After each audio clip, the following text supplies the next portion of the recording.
All right, before we get to the full recap of US Women's, there is one post that I think I need to talk about, even though I really don't want to.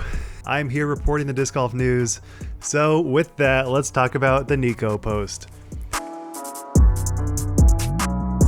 Very intentional. They had the foresight to make this a Facebook post and not anything else.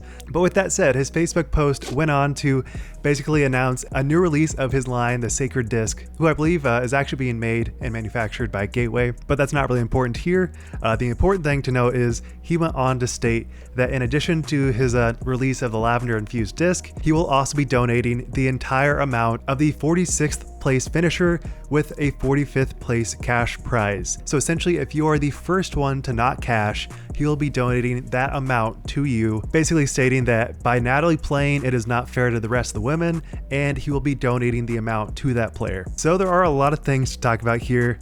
First one being his wording. It was definitely a little bit off-putting, and I don't want to claim that I am for or against Natalie playing. I definitely don't want to state any particular side of the Natalie situation, but I will definitely say that the characteristic that he was portraying Natalie as was very standoffish and pretty much like not even a human, which I think there are a lot of hot takes people can say about Natalie, but dehumanizing her is definitely not a great look for anybody. But he does go on to state kind of a more altruistic point of view by stating, "This is something I feel very strongly about and would love to stand behind in all fairness with Sacred Disc.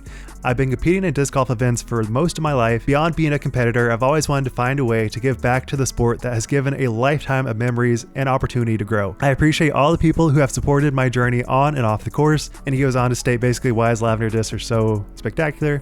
But let's talk about how this is going to be portrayed by everyone. And it's already being taken by a lot of people a million different ways. First one being a huge amount of support. Definitely on that specific Facebook post, people are saying they are so enthused to support Nikko in this endeavor. And I think while there is definitely the auspice of being fair for everyone, there is also the notion that by buying Nikko's disc, you are kind of trying to put down Natalie. That may be a hot take, I don't know, but I will definitely state that the timing of all this just feels so very like maximizing clickbait, maximizing like negative attitudes.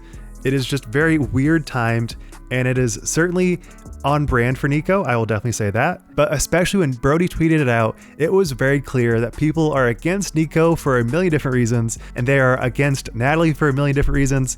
There is nobody that is truly feeling happy about this unless you're on that Facebook post. Beth at 69. I just told myself, you got to will this one in there. Whatever you have, just will it in there. This man is unbelievable. This is what athletes live for. This is the moment. It is more so just kind of feeling like a compound of hate on hate on hate, where everyone is just kind of being negative towards everyone else. And yes, there is that good auspice of supporting FPO disc golf. That is definitely a good thing, but there is so many more undertones that have not been productive to anybody beyond just Natalie. But one thing I did find very interesting is that when Brody tweeted out the post by Nikko, Natalie was actually in the comments stating almost in third person, "We stand with Natalie, the strongest, most beautiful woman on tour." I almost don't know if she's like trying to troll or trying to like make the best of a bad situation. Not entirely sure, but it is clearly getting a lot of traction by players and Natalie alike. So people definitely see what is going on here. And it is certainly a very interesting PR move for Nikko because you definitely have a lot of support for Nikko, even without this situation, but having a very targeted reason to support Nikko that people are often easy to get behind.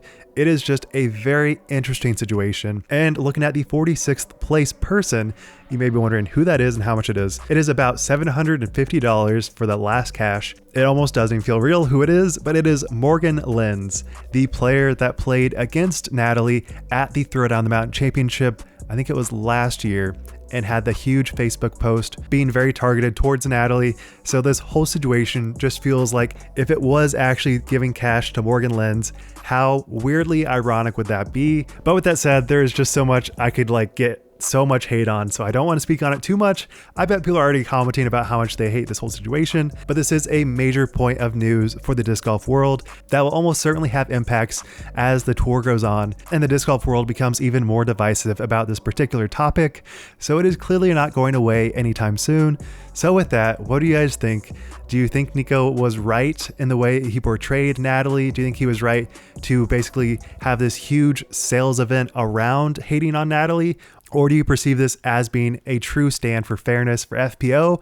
I'd love to know. Again, I don't want to take any stance because no matter what I say, people will hate on me.